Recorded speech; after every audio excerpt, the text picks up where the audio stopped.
Բարև ձեզ, դուք դիտում եք հրապարակումը։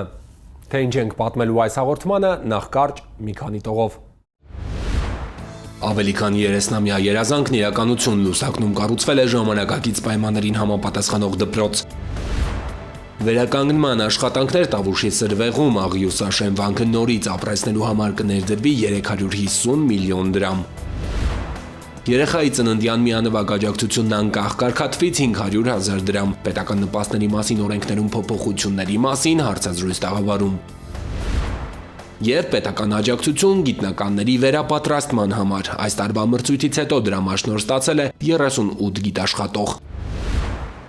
Արագածոտնի Լուսակը երբևէ դպրոցի շենք չի ունեցել, 3 տասնամյակից ավելի կրթության համար ծառայել է բնակելի մեկ տուն, ընդամենը հարմարեցված, եւ հիմա կառավարությունը մոտ 700 միլիոն դրամ ներդրումով փոքրիկ այս գյուղում դպրոցի նոր շենք է կառուցել անհրաժեշտ բոլոր ժամանակակից պայմաններով։ 100 աշակերտի պատրաստ են ընդունել, առայժմ սակայն դպրոցը 36 սան ունի։ Նոր շենքը գյուղի համար զարգացման նոր հեռանկար է բացում, իսկ նոր մեկնարկ Լուսակը մի քանի տարի է վերցրել է։ Կառավարություն համայնք համատեղ ուժերով ենթակառուցվածքներ են փոխվել։ Մյուս տարի արդեն գյուղը ամբողջությամբ կգազիֆիկացվի, 3 տարի է, որ գյուղից արտագնա աշխատանքի մեկնողներ չկան նաև դատարկ կողպված տներ։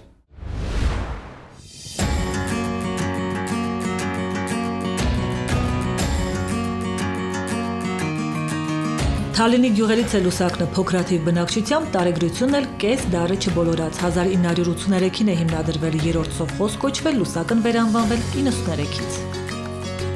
42 տնտեսություն ունի գյուղը, զբաղվում են անասնապահությամբ, հողագործությամբ, 3-րդ տարին է արտագնա աշխատանքի մեկնող չունեն, ու որ կարևորն է գյուղում փակ դատարկ տներ էլ չունեն։ Լուսանկարում մեր դպրոցի առաջին տնօրենն է, Մելոյան Ռոբերտն է։ Լուսակի միջնակարգ դպրոցի տնօրենը ֆոտոալբոմ է կազմել, հեռավոր 1999 գյուղում դպրոց բացելու պատմության վավերագրությունը խնամքով պահել։ 89 թվականին է, երբ երեխաներին հերթական անգամ հարևան Արտեմի գյուղ դպրոց են տարել ծնողները եւ ձմռան ճանապարհ է եղել։ Երեխաները մնացել են ճանապարհին եւ այստեղից էլ որոշվել է, որ գյուղը պիտի անպայման դպրոց ունենա։ Գյուղացիներով համախմբվեր ստորագրահավաք են կազմակերպել եւ բնակելի տներից մեկը, որը 2 տարի որպես մանկապարտեզ էր գործել, վերակահավորել են դպրոց դարձրել։ Այս հին փոքրիկ երկհարկանի շենքն է շուրջ 35 տարի որպես կրթօջախ ծառայել, ցուրտ ամիսներին էլ հավաքվել են միտեղ, անթափանց կտորները դարձրել միջնապատեր, սուղ նեղ պայմաններում մեծ ջանքով երեխաների կրթությունը կազմակերպել։ Սա մեր ունիվերսալ կարելի ասել սենյակն է, այստեղ տեսնում ենք դեռ պահպանվել է հենասյունը, վարագույներով առանձնացրել էինք, միջնապատեր, 2 դասասենյակ էր այս հատվածում գործում, սա ծառայում էր որպես ուսուցչանոց, այս հատվածում իրականացնում ենք մեր միջոցառումները։ Որ մի օր այս պայմաններից վերջապես կազատվեն բարեկարգ միջավայրում գործը կշարունակեն, թվում էր անիրատեսական, անիրական, սակայն 2020-ին դպրոցաշինության պետական ծրագրով Լուսակնի նոր դպրոցի հիմքը գծվեց ու այս հոկտեմբերից արդեն միջնակարգ կրթօջախը գյուղի 36 սաներին ու կոլեկտիվին դպրոցական եւ աշխատանքային նոր պատմություն սկսելու հնարավորություն տվեց։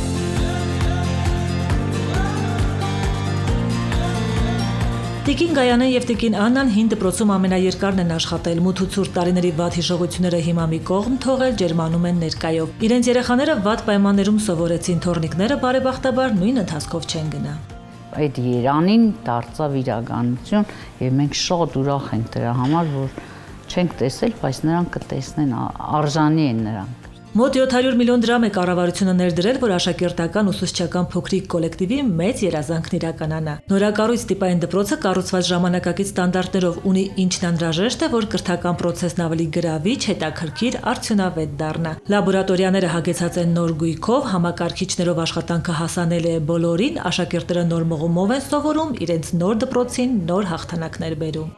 Չորրորդցի Ալեքսը վերջերս է Թբիլիսի օլիմպիադայի մեկնել, մենթալ թվաբանության մրցապայքարում հաղթող եռյակում ընդգրկվել, մի չորրորդ, մի Ալեքս դասարանում մենակ է, բայց չի ընկճվում, միայն երբեմն այն էլ մի դասաժամի։ Ես չեմ նախում, որ ինձ ամեն օր դասն հարցնում մենակ, ֆիզկուլտուրայից եմ նախում, որ խաղանքեր չունեմ։ Նույնիսկ հին Խարխուլ դպրոց կոչվող շենքում են Լուսակնի երեխաները առաջադիմությամբ աչքի ընկել, հեռանկարում փորձելու են ավելիին ձգտել։ Երեխաների հետ գրեթե դասաժամերն անցում են անհատական պարապմունքների նման, եւ մեր աշակերտներից նախանցյալ տարվա շրջանավարտները 4-ն էին, 4-ն էլ ընդունվել են 2-ը միջին մասնագիտական ուսումնական հաստատություն, 2-ն էլ բարձրագույն ուսումնական հաստատություն։ Իրենք ընդունվել են բացառապես դպրոցից ստացած գիտելիքների հիման վրա եւ որևէ մեկը կրկնուսուցի չի դիմել։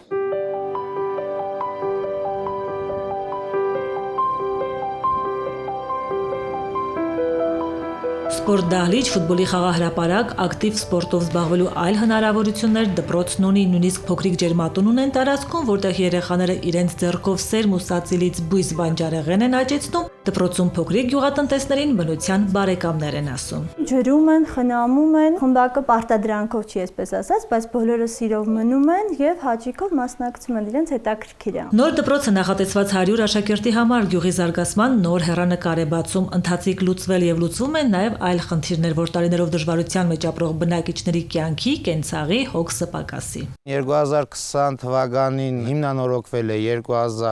2250 գծամետր խմելաջրի խողովակներ, խմելաջուրը այս պայմանությամբ միջին հաշվարկով օրը 20 ժամ եւ ավել ապահովված է բնակիչներին։ 2026 թվականի սուբվենցիոն ծրագրով լուսակը բնակավայրում նախատեսվում է գազաֆիկացում։ Գյուղում մեծից փոքր բոլորի ցանկությունն է, որ լուսակն ընդլայնվի, զարգանա, նոր տներ կառուցվեն, նոր տնտեսություններ հիմնվեն։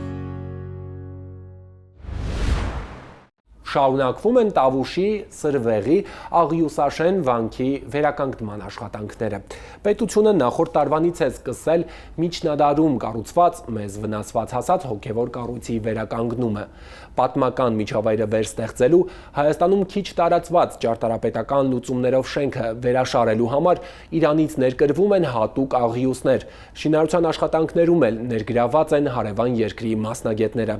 Ընդհանուր մոտ 350 միլիոն դրամ կներդրվի, որ Աղյուսաշեն հայկական եկեղեցիներից մեկը նորից ընդունի հավատացյալների ու զբոսաշրջիկների։ Մեր եկեղեցին մեզ համար ամեն մի այգեհույցու համար սրբատեղի է։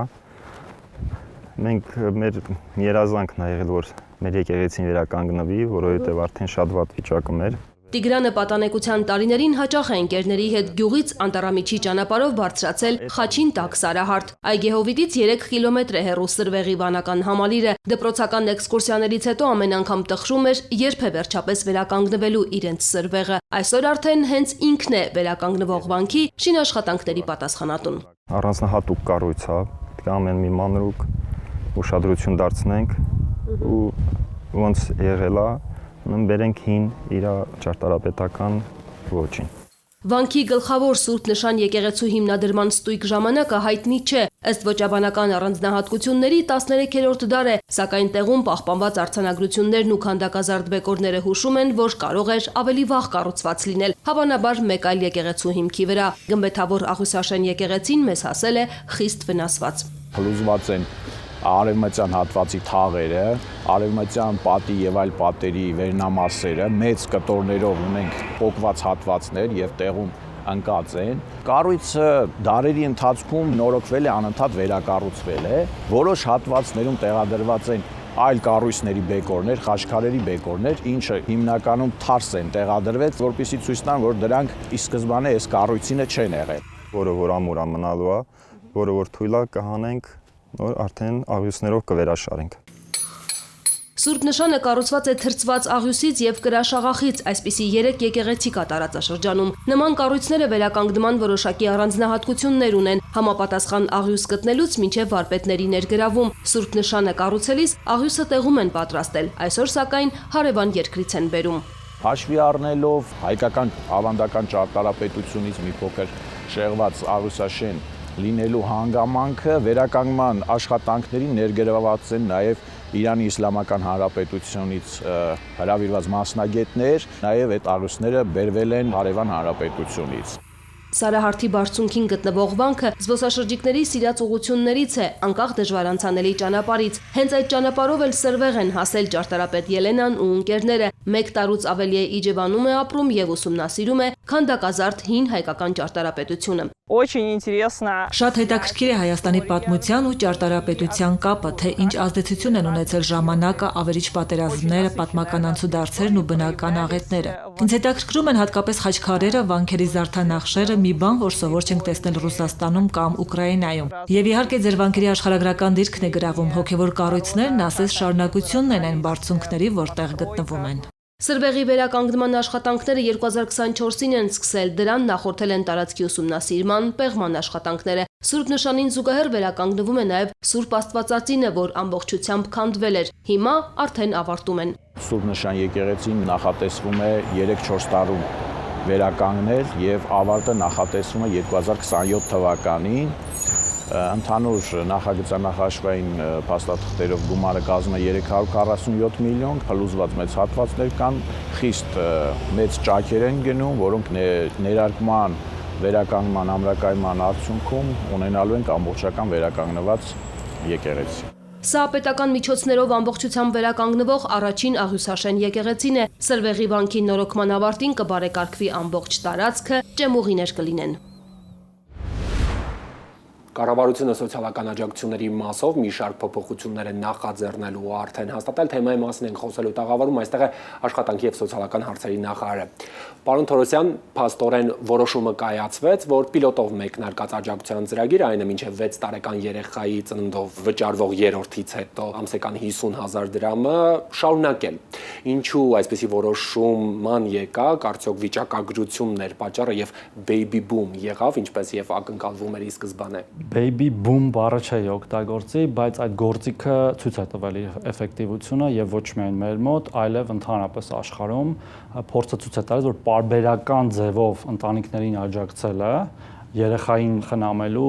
դաստիարակելու, մեծացնելու գործում ավելի էֆեկտիվ է, քան միանվագ սովորաբար օգնությունները։ Ծրագիրը փաստացի շուտով կամփոփի 4 տարին եւ 4 տարիների ընթացքում մենք տեսել ենք, որ եղել է դրական ազդեցություն երրորդ եւ հաջորդ երեխաների ծննդի մասով եւ այո, որոշում է կայացվել, որը իհարկե ազգային ժողովում պետք է դեռ հաստատվի, որտեղ օրենքի նախագիծ է, այն դարձնել մշտական նպաստ, ինչպես մեր մնացած բազմաթիվ նպաստները եւ բոլոր երրորդ եւ հաջորդ երեխաներին այսուհետ եւս կվճարվի 50,000 դրամ մինչեւ 6 տարեկանը եւ ես նաեւ առիթ օգտագործելով ասում եմ որ հետվճարի համակարգով անկախիկ առևտուր անելու դեպքում այդ 50,000-ը 20% շեմով եւ որը նորից հունվարի 1-ից ներդրվի այն կարող է դառնալ 60,000 դրամ եւ գումարային այդ գումարը 6 տարիների ընթացքում կազմում է 4,320,000 դրամ, ինչը բավական մեծ գումար է երեխային եւ ընտանիքներին աջակցելու համար, ու ընդհանրապես մեր աջակցության ծրագրերը պետք է այսպիսի տրամաբանություն ունենան, որպեսզի մենք կարողանանք հնարավորինս երկար ուղեկցել, քաղաքացիներին իրենց այս կամ այն հարցը լուծելիս, այս դեպքում երեխային մեծացնելիս ու հետագայում մեր նաեւ ֆիսկալ հնարավորություններ հաշվի առնելով բյուջետային հնարավոր է նաեւ ավելի ընդլայնենք այսպիսի ծրագրերը, որտեղ ժողովրդագրությունը Ես միշտ եմ ասել եւ հիմա էլ կասեմ, մեր ոչ թե ամենակարևոր խնդիրներից մեկն է, մեր ամենակարևոր խնդիրն է Հայաստանի Հանրապետության եւ ընդհանրապես բոլոր երկրների ժողովրդագրության վրա մեր ուշադրությունը պետք է լինի շատ մեծ եւ մենք պետք է կարողանանք հնարավորինս շատ կայուն բնակչություն ունենալ թե ծնունդների միջոցով եւ թե այլ գործիքների միջոցով։ Այսինքն սա հունվարի 1-ից է մեկնարկում, ի տարբերություն մյուսի, որը առաջին երկրորդ երեխայի ծննդյան դեպքում միանվագ աջակցություններ 200-ով բարձրանում է, երրորդ եւ հաջորդի դեպքում կես ու 1 միլիոնով իջնում, այսպես եթե կոպիտ ձևակերպում։ Իրականում տեսեք, մենք սեպտեմբերի 1-ից ենք ուժի մեջ դրել երեխաների միանվագ նպաստների համահարթեցումը, եկեք այդպես անվանենք, որովհետեւ հիմա կան ըստ էության հղիություններ, որոնք պլանավորում են երեխաներ ունենալ ընտանիքներ, որպեսզի նրանց վրա չազդի, այսինքն բոլորը իրենց կանխատեսումները արդարացված տեսնեն եւ նաեւ այս համահարթեցման նպատակը այն է, որ վերադառնում ենք այդ միանվագ ծննդյան նպաստի իրական տրամաբանության, իսկ իրական տրամաբանություն դա ծննդյան շուրջ ծագող խնդիրներին աջակցությունն է, չգիտեմ, մահճակալ երեխայի համար, սայլակ, շորեր, սնունդ եւ այլն, եւ ոչ մի տարբերություն չպետք է լինի մեր համար, թե դա որերորդ երեխան է, եւ ցավոք սրտի հաճախ են դեպքերը, երբ որ ընտանիքները, հատկապես արդեն իսկ անապահով ընտանիքները որոշում են երեխա ունենալ ոչ թե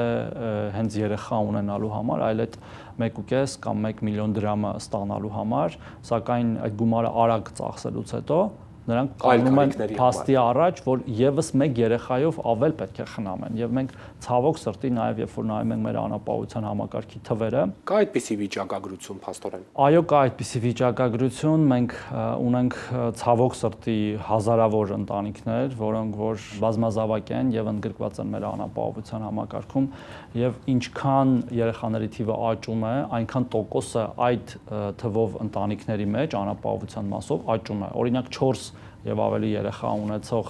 ընտանիքների մեջ 41%-ը, մոտ 40%-ը անապահովության համակարգում է։ Ինչքան մեծանում ենք 5 երեխա ունեցող ընտանիքների մեջ ավելի մեծ տոկոս է անապահովության համակարգում, 6 երեխա ունեցողների մեջ էլ ավելի մեծ, այսինքն ընդհանուր մինչև 6 երեխա ունեցող ընտանիքների մեջ 80%-ի շրջանակներում է, դա ինչի մասն է խոսում, որ մենք գործիքները պետք է ճիշտ ընտրենք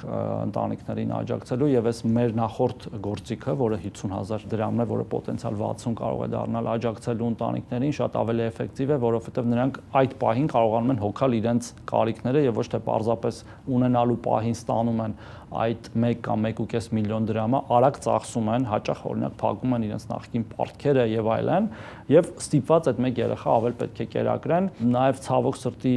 լինում են այսպիսի դեպքեր, որ բազմազավակ ընտանիքների ծնողները այս կամ այն հանգամանքներում այլևս չեն կարողանում հոգալ այդ ընտանիքի կարիքները եւ մենք երեխաներին ստիպված մենք ենք վերցնում խնամքի կենտրոններ, ճգնաժամային կենտրոններ, հետո խնամատար ծնողների, այսինքն այս բալանսավորելու հարց կար։ Դրա համար մենք ընտրել ենք պարբերական վճարումները, որի շուրջ մենք նորից եմ կրկնում, արդեն մեր հարկաբյուջետային հնարավորությունները հաշվի առնելով ժամանակին պետք է նաեւ մտածենք ընդլայնելու վերաբերյալ։ Այս պահին այս ունենք, որը արդեն ընդլայնելու նկատի ունեք երկրորդից օրինակ եւ կարգաթվի մասով եւ տարիների մասով, խոսքը ապագայի մասին է, այսինքն մի քանի տարի հետո միգուցե, բայց ես նկատի ունեմ աշխարհը ժողովրդագրական խնդիրները լուծելիս նաեւ դրանով է փորձում լուծել ու ընդհանրապես մենք հիմա երրորդ երեխայի մասն ենք խոսում, բայց շատ երկրներ կան, մեր մոտ դեռ այդքան էլ վատ չի վիճակը եւ հույս ունենք չի վատանա, երկրորդ երեխայից են սկսում աջակցությունը, որտեղ այնտեղ էլ երկրորդը չի ծնվում։ Դա այդպես լինի, ասում են ժողովրդագրություն եք ուզում ենք, լուծում ենք խնդիրը։ Չէ, դա չեն լուծում, որովհետև ժողովրդագրությունը թիվը չի միայն, այլ նաև կյանքի որակն է եւ ընդհանրապես մարդկային կապիտալի զարգացումը, դա առողջ երեխան է, դա կրթված երեխան է, դա սնված երեխան է, ոչ թե պարզապես երեխան ինքնին, որը որևէ պատշաճ խնամք չի ստանում, թե իր ծնողների կողմից եւ եթե նրանք շատ են, նաև պետությունն էլ չի կարող նրանց վերցնել եւ տանել օրինակ փակ տիպի խնամքի հաստատություններում եւ այլ, որտեղ դա առողջ չէ նաև բարոյական իմաստով։ Եվ նպաստների օրենքներում փոփոխություններից վերջինը կարծես անկանխիկ է անցնելն էր կենսաթոշակների։ Կենսաթոշակների բոլոր նպաստների դրա համար են իրենք իրար հետ։ Մենք ունենք հիմա մոտ 60,000 քաղաքացի, որ ստանում է կանխիկ իր կենսաթոշակը կամ նպաստը, նրանք հիմնականում առաջի երկրորդ խմբի հաշմանդամություն ունեցող քաղաքացիներն են եւ 75-ից բարձր տարիք ունեցող քաղաքացիները։ Մենք հիմա այս կարգավորումներով հանում ենք այդ բացառությունները եւ բոլորը պետք է անկանխիկ ստանան։ Ժամկետը ուժի մեջ կմտնի ապրիլի 1-ից, այն պատճառով, որ մենք սահուն անցնենք այդ գործընթացը եւ նաեւ կարգավորումներ դնենք, թե ինչպես են օրինակ հենաշարժական խնդիրներ ունեցող քաղաքացիներին տալու այդ քարտերը կամ օրինակ տեսողության խնդիրներ ունեցող մեր քաղաքացիներին եւ նաեւ նրանց ցույց տալու, բացատրելու, որ դա իրենց շահերից է բխում, որտեղ դրանով կարող են նաեւ էլի օգտվել անկախիկ առևտրի դեպքում այդ վճարի համակարգից եւ իրենք իսկ իրենց ձեռքով բարձրացնեն իրենց նպաստը կամ կենսաթոշակը։ Պարոն Թորոսյան, շնորհակալ եմ արձագանքելու։ Համեմատաբար նոր ծրագրերից է նաև գիտաշխատողների արտասահմանում վերապատրաստվելու աջակցությունը։ Կառավարությունը պատրաստ է պետական դրամաշնորհային ծրագրերում ներգրաված մագիստրոսների, ասպիրանտների ու երիտասարդ հայցորդների մինչև 50 տարեկան գիտաշխատողների ճանապարհածախսի կեցության ծախսերը վճարել արտասահմանի առաջատար գիտական կազմակերպություններում ու բուհերում մասնագիտական վերապատրաստման համար։ Այս տարի մրցույթով արդեն ընտրվել են 38 գիտաշխատող, որոնք 2 ամսից մինչև 1 տարի ժամկետով արտասահմանում կլրացնեն գիտելիքները, կամրապնդեն գիտական գործընկերային կապերը կամ նորերը կստեղծեն։ Վերադառնալուց հետո կնպաստեն համայնքի զարգացմանը։ Հեղուկ բյուրեղային լուծույթը գոլորշիացնելուց հետո ստանում են հատուկ նյութ, որն օգտագործում են ժամանակակից էկրանների, դիսպլեյների արտադրության ժամանակ։ Գույները դառնում են ավելի վառ, բնականին շատ ավելի մոտ։ Նյութի փորձարարական հետազոտություններ նաև Հայաստանում են իրականացնում։ Հիմա շատ ընկերություններ, ինչպիսիք են Sony, Samsung-ը սկսել են քվանտային կետերով դիսպլեյների արտադրությունը, անգամ հիմա կարող եք խանութներում տեսնել, որ կան նոր տեսակի հեռուստացույցներ, որ տակ գրված է QDLC, որոնք հենց այդ քվանտային կետերն են հեղուկ բյուրեղներով։ Գորը վերջերս է վերադարձել Չեխիայից պետության աջակցությամբ 3 ամիս վերապատրաստման ծրագրով միացել է այնտեղի ֆիզիկայի ինստիտուտի չեխ գիտնականներին, բացի հեղուկ բյուրեղների ուսումնասիրության չափումների նորարարական մեթոդներին ծանոթանալուց, գործընկերային նոր կապեր է հաստատել հետագա գործակցության համար։ Սա հիանալի հնարավորություն է ծանոթանալ մյուս խմբերի աշխատանքներին, հմտանալ մեր ուղղություններով, ձեռք բերել նոր կապեր եւ ընդհանուր առաջ մղել մեր գիտությունը։ Գիտնականների վերապատրաստման պետական այս աջակցությունը ոլորտի համեմատաբար նոր ծրագրերից է։ 2023-ին կառավարությունը հայտարարեց, պատրաստ է փող ներդնել, որ մեր հետազոտողները արտասահման գնան, 2 ամսից մինչև 1 տարի ժամկետով ընդգրկվեն դրսի առաջատար գիտական կազմակերպությունների կամ բուհերի աշխատանքներում։ Տասնամյակներ շարունակ ուղեղների արտահոսք ենք ունեցել, մեր լավագույն կադրերը դուրս են գնացել, հիմա մեր կադրերը դրսի գիտելիքը բերում են Հայաստան եւ ի նպաստ Հայաստանի Հանրապետության կիրառում են այդ գիտելիքը։ Ծրագրի մեկնարկային տարում 16 շահառու է եղել։ 2024-ին 2 մրցույթների արդյունքում ֆինանսավորում ստացել է 30 գիտաշխատող։ Այս տարվա մրցույթի արդյունքներն արդեն ամփոփել են։ Մասնագիտական կարողությունները արտասահմանում կզարգացնեն 38 մագիստրոս, ասպիրանտ, հայցորդ ու մինչև 50 տարեկան գիտաշխատող։ Կստանան ամեն ամիս մինչև 900,000 դրամ եւ մինչև 1 միլիոն դրամ միանվագ, այլ ծախսերի համար տրանսպորտ, կեցություն, վիզաներ։ Բացի այդ ֆինանսավորումից, որ այս տրամաշնորհային ծրագիրը տալիս է, վերապատրաստվողը պահպանում է բոլոր իր Հայաստանի Հանրապետությունում եղած եւ աշխատանքը, եւ աշխատավարձը, եւ տրամաշնորհների ներգրավվածությունը, տրամաշնորհներից ստացած գումարները։ Երիտասարդների համար յուրաքանչյուր ծրագրին տրամադրվող առավելագույն գումարը 10 միլիոն 600,000 դրամ է, մինչև 50 տարեկան գիտաշխատողների համար 11 միլիոն 800,000։ Գիտնականների վերապատրաստման համար պետությունը ամեն տարի միջինում ներդնում է 140 միլիոն դրամ գումար։ Դուք դիտում եք հրապարակումը, շնորհակալություն ուշադրության համար։ Մեր բոլոր հաղորդումները հասանելի են YouTube-ում, ARM Gov-ում, իսկ մեր եթերային հաջորդ հանդիպումը մեկ շաբաթից է։